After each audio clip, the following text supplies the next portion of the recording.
Naitwa Grace Albert kutokea chama cha wamiliki wa malori Tanzania TATOA. Siku ya leo tarehe 29 ni event ya East Africa Cargo Connect Summit ambayo iliandaliwa na Apex Vago kwa kushirikiana na sisi TATOA kama partners wao wa siku hii ya leo. Napenda kuchukua nafasi hii kwa ajili ya kuwashukuru wote waliohudhuria kwa ajili ya kufanikisha event hii ya leo.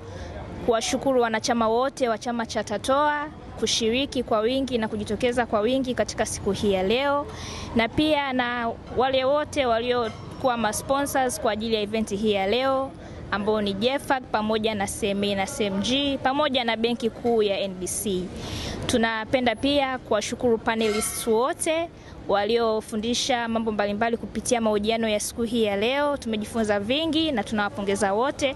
Na mwisho kabisa nawapongeza wale wote walioshinda awards siku hii ya leo, waliochukua awards kupitia TATOA, kupitia SIDAT na pia kupitia TASA.